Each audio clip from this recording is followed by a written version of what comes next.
अस्सलाम वालेकुम everyone, welcome to Ayaz virtual academy Pakistan. जैसा कि हम free online junior science teacher GST preparation classes पढ़ा रहे थे, तो हमने 2 चैप्टर मुकम्मल कर लिए थे। आज हम 3rd चैप्टर का फर्स्ट लेक्चर स्टार्ट करेंगे 9th बायोलॉजी का। 9th बायोलॉजी के जैसे कि हम फर्स्ट हमारा जो टॉपिक है जो चैप्टर का वो है क्लासिफिकेशन। अब क्लासिफिकेशन क्या है? क्लासिफिकेशन में हम ऑर्गेनिज्म को, लिविंग ऑर्गेनिज्म को क्लासीफाई करते हैं, ग्रुप्स में डिवाइड करते हैं, फाइलम्स में डिवाइड करते हैं, किंगडम में डिवाइड करते हैं, उनके कैरेक्टर के हिसाब से, कैरेक्टर सिमिलर कैरेक्टर और डिसिमिलर कैरेक्टर के हिसाब से। अब किसी के जिसके सिमिलर कैरेक्टर है उनको हम सेम ग्रुप में रखते हैं, जिनके डिसिमिलर कैरेक्टर है उनको हम डिफरेंट ग्रुप में क्लासीफाई करते हैं। अब जैसे कि क्लासिफिकेशन की डेफिनेशन में भी ये दिया हुआ है, is actually based on similar and dissimilar characters. ये बेस्ड होती ही कैरेक्टर सिमिलर और डिसिमिलर कैरेक्टर्स पे, क्योंकि अगर सब लिविंग ऑर्गेनिज्म के सिमिलर कैरेक्टर होंगे तो हम उसको क्लासीफाई नहीं कर पाएंगे, एक ही ग्रुप में रख लेंगे, वो कहीं भी क्लासीफाई नहीं हो पाएंगे। इसके लिए उनमें डिसिमिलर कैरेक्टर होना भी लाजमी है। डिसिमिलर और सिमिलर दोनों कैरेक्टर के बेस पे हम लिविंग ऑर्गेनिज्म को फाइलम्स में, किंगडम्स में डिवाइड करते हैं, ग्रुप्स में डिवाइड करते हैं, स्पेशीज, ये सब चीज़ों में हमको क्लासीफाई करते हैं। तो वो जिस ब्रांच में हम क्लासीफाई करते हैं उसको हम क्लासिफिकेशन बोलते हैं। अब जो हमारा नेक्स्ट जो दी हुई है बुक में दी हुई है ब्रांच, जिस ब्रांच के मुतालिक हम ये क्लासीफाई करते हैं वो ब्रांच है बायोडाइवर्सिटी। अब ये बायोडाइवर्सिटी ये क्या है? कंबाइनेशन ऑफ 2 वर्ड्स। ये कॉम्बिनेशन है 2 वर्ड्स का।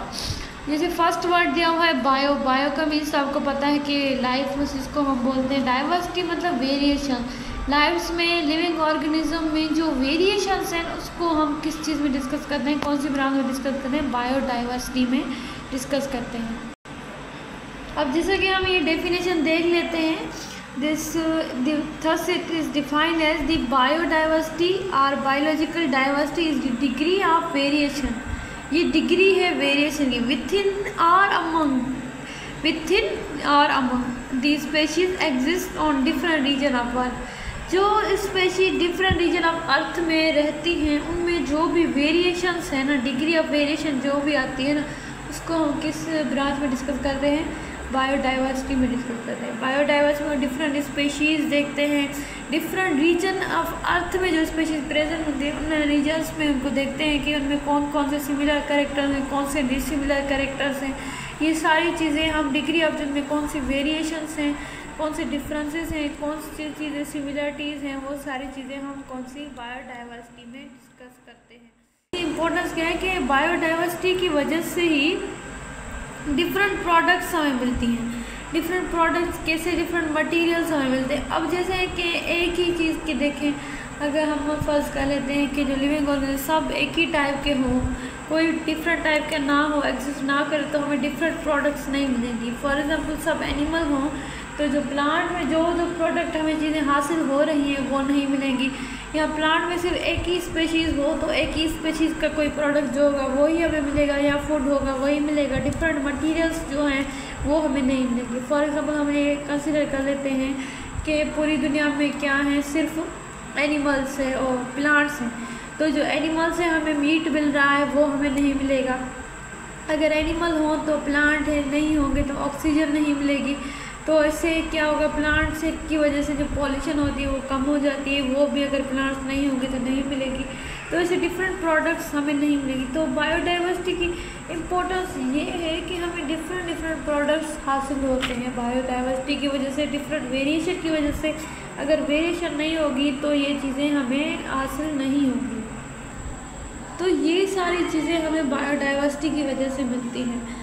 अब यहाँ बुक में एक टॉपिक है कि बायोडाइवर्सिटी का एम क्या है और द प्रिंसिपल ऑफ क्लासिफिकेशन क्या है। एम तो मैं आपको बता चुकी हूँ, यही एम है कि हमें डिफरेंट प्रोडक्ट्स हासिल होते हैं, डिफरेंट चीज़ें मिलती हैं। प्लांट्स के डिफरेंट प्रोडक्ट्स होते हैं, एनिमल्स के डिफरेंट प्रोडक्ट्स होते हैं, डिफरेंट वेराइटीज़ की वजह से बहुत सारी चीज़ें हमें मिलती है। अब प्रिंसिपल क्या है क्लासिफिकेशन का वो डिस्कस करते हैं। टोटल 1.5 मिलियन स्पीशीज़ हैं जिनको साइंटिफिक नेम दिए गए हैं इस प्रिंसिपल के तहत। 1.5 मिलियन स्पीशीज़ जो दुनिया में मौजूद हैं उनको नेम, साइंटिफिक नेम दिए गए हैं इस प्रिंसिपल के तहत। अब ये प्रिंसिपल कौन से हैं? फर्स्ट जो प्रिंसिपल दिया गया है, फर्स्ट जो ब्रांच इस प्रिंसिपल के तहत दी गई है वो है मॉर्फोलॉजी। अब मॉर्फोलॉजी क्या है? जिसमें हम क्या करते देखते हैं, एक्सटर्नल अपीयरेंस, एक्सटर्नल ऑर्गन्स हम देखते हैं किसी भी लिविंग ऑर्गेनिज्म के, इस ब्रांच में डिस्कस करते हैं। तो मॉर्फोलॉजी के अकॉर्डिंग भी हम लिविंग ऑर्गेनिज्म को क्या करते हैं, क्लासीफाई करते हैं। फॉर एग्जांपल जैसे लिविंग ऑर्गेनिज्म प्लांट है, उनकी जो मॉर्फोलॉजी है वो डिफरेंट है, हम में जो हमारी मॉर्फोलॉजी डिफरेंट है। अब प्लांट में भी स्पेशीज़ हैं, उनकी सबकी मॉर्फोलॉजी सेम थोड़ी होगी। अब हर किसी की मॉर्फोलॉजी सेम नहीं होती, हर किसी की मॉर्फोलॉजी क्या होती है, डिफरेंट होती है। प्लांट की मॉर्फोलॉजी डिफरेंट होती है, एनिमल्स की डिफरेंट होती है। इस मॉर्फोलॉजी के तहत हम उनको क्या करते हैं, क्लासीफाई करते हैं। प्लांट्स में भी डिफरेंट वेराइटीज़ होती हैं, डिफरेंट स्पेशीज़ होती है। एनिमल्स में भी क्या होते हैं, डिफरेंट स्पेशीज़ होती हैं, डिफरेंट वेराइटीज़ होती हैं। उनकी मॉर्फोलॉजी देखकर उसके बेसिस पे हम उनको क्या करते हैं, क्लासीफाई करते हैं। अब मॉर्फोलॉजी में दो चीज़ें बेसिकली आ जाती हैं, एक होमोलॉगस ऑर्गन और दूसरे जो हैं एनालॉगस ऑर्गन, वो भी हम डिस्कस करते हैं। अब होमोलॉगस ऑर्गन क्या है? होमोलॉगस कौन से ऑर्गन है जिसमें क्या है, सिमिलर स्ट्रक्चर में हो। होमोलॉगस वो ऑर्गन होते हैं जिसका स्ट्रक्चर क्या हो, सिमिलर स्ट्रक्चर हो, बस उनका उसका फंक्शन जो है वो डिफरेंट हो, डिफरेंट फंक्शन में। अब डिफरेंट स्पीशीज़ के क्या हो, स्ट्रक्चर क्या हो, सिमिलर हो, लेकिन उनका फंक्शन क्या हो, डिफरेंट हो। अब जैसे कि हम कोई एग्जांपल लेते हैं, जैसे होमोलॉगस का एग्जांपल मैंने दिया हुआ है। अब ह्यूमन का हम हैंड ले लेते हैं अपर लिम्ब, और कैट का ले लेते हैं, व्हेल का लेते हैं, बेट का लेते हैं। इन सब का हम स्ट्रक्चर देखते हैं तो सबका स्ट्रक्चर सेम ही है, जो बोन्स का स्ट्रक्चर है वो सेम ही है, सिर्फ इनका फंक्शन क्या है, अब डिफरेंट है। अब कैट का अलग फंक्शन है, व्हेल का अलग फंक्शन होगा, बेट का अलग होगा, ह्यूमन में अलग फंक्शन होगा, सबका फंक्शन क्या होगा, अलग होगा।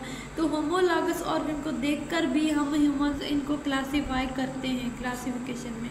दूसरे जो होते हैं वो होते हैं एनालॉगस ऑर्गन। अब एनालॉगस ऑर्गन क्या है, इनका क्या होता है, स्ट्रक्चर डिफरेंट होता है और फंक्शन में ये क्या होते हैं, सेम होते हैं। मतलब स्ट्रक्चर डिफरेंट होगा लेकिन इनका फंक्शन क्या होगा, सेम होगा। फॉर एग्जाम्पल इनके हम जब एग्जाम्पल ले लेते हैं, विंग्स ऑफ जो बैट होती हैं और बटरफ्लाई होती हैं, तो इन दोनों का फंक्शन क्या है, फ्लाई करना इनका दोनों का फंक्शन होता है। लेकिन इन दोनों का अगर स्ट्रक्चर देखा जाए, जो बोन्स का स्ट्रक्चर है वो दोनों का डिफरेंट होता है। तो हम मॉर्फोलॉजी में होमोलॉगस और एनालॉगस ऑर्गन को देख के भी क्लासिफिकेशन करते हैं। ये एक मॉर्फोलॉजी के ब्रांच में को देखकर भी हम क्लासिफिकेशन करते हैं। ये एक प्रिंसिपल है बेसिकली। और दूसरा जो हमारा प्रिंसिपल आता है वो आता है साइटोलॉजी। अब साइटोलॉजी में हम क्या देखते हैं, cytology basically study of cell होती है। तो हम इसमें क्या देखते हैं, सेल्स का स्ट्रक्चर देखते हैं। सेल्स डिफरेंट, जैसे प्लांट का सेल देखते हैं, एनिमल्स का सेल देखते हैं, यूकैरियोटिक सेल एक होता है, प्रोकैरियोटिक सेल। इन सेल्स के मुतालिक भी हम क्या करते हैं, क्लासिफिकेशन करते हैं। जैसे कि एक कैटेगरी होती है यूकैरियोटिक सेल, उनको अलग कैटेगरी में रखा जाता है यूकैरियोटिक सेल वालों को, और दूसरी कैटेगरी होती है प्रोकैरियोटिक सेल, तो उनको अलग कैटेगरी में रखा जाता है।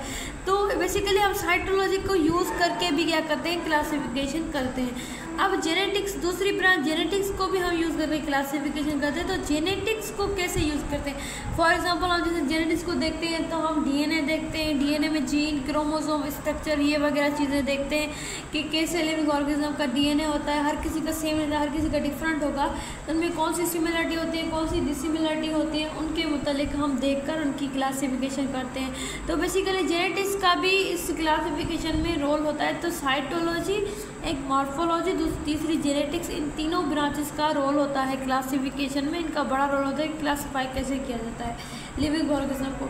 अब कुछ डेवलपमेंट पैटर्न को देखकर भी हम क्लासिफिकेशन करते हैं कि हर किसी का डेवलपमेंट पैटर्न जो होता है सेम नहीं होता, हर किसी का डिफरेंट होता है। किसी में कौन सी डेवलपमेंट स्ट्रक्चर बनती है, किसी में कौन सी बनती है। जैसे ह्यूमन की डेवलपमेंट स्ट्रक्चर डिफरेंट होती है, प्लांट की डिफरेंट होती है, बैक्टीरियाज की डिफरेंट होती हैं, हर किसी की डिफरेंट होती है। तो इन चीज़ों को यूज़ करके भी हम क्लासिफिकेशन करते हैं। अब जो लास्ट ब्रांच हमें दी हुई है वो बायोकेमिस्ट्री दी हुई है। अब बायोकेमिस्ट्री में हम क्या देखते हैं, बायोकेमिस्ट्री में आपने देखा होगा, बायोकेमिस्ट्री में हम मॉलिक्यूल्स की स्टडी करते हैं। बेसिकली स्टडी क्या करते हैं, हम इसमें मॉलिक्यूल्स की स्टडी करते हैं। अब इसमें हम मॉलिक्यूल्स को देखते हैं। अब मॉलिक्यूल का स्ट्रक्चर हर किसी का सेम नहीं रहता, किस में कौन से मॉलिक्यूल प्रेजेंट होते हैं, किसकी कौन सी बायोकेमिस्ट्री होती है, वो भी देख के हम एनिमल्स को क्लासीफाई करते हैं। जैसे कि किसी में कुछ मॉलिक्यूल प्रेजेंट होते हैं, किसी में कुछ मॉलिक्यूल प्रेजेंट नहीं होते। जैसे प्रोकैरियोटिक सेल और यूकैरियोटिक की दी जाए तो उनमें जो सेल का स्ट्रक्चर होता है वो भी डिफरेंट होता है, तो मॉलिक्यूल की जो कंसंट्रेशन होगी वो भी क्या होगी, उनमें डिफरेंट होगी। और देखते हैं कार्बोहाइड्रेट्स, देखते हैं जो मॉलिक्यूल्स आ जाते हैं, ऑर्गेनिक मॉलिक्यूल हैं, इनऑर्गेनिक मॉलिक्यूल हैं, उनका स्ट्रक्चर देख लेते हैं, उनमें जो डिफरेंस आ जाता है। अगर सिमिलरिटी होती है उनके बेसिस पे भी क्लासीफाई करती है, डिसिमिलरिटी के बेसिस पे भी क्लासीफाई किया जाता है इनको। ये सब सारी चीज़ें आ जाती हैं प्रिंसिपल ऑफ क्लासिफिकेशन।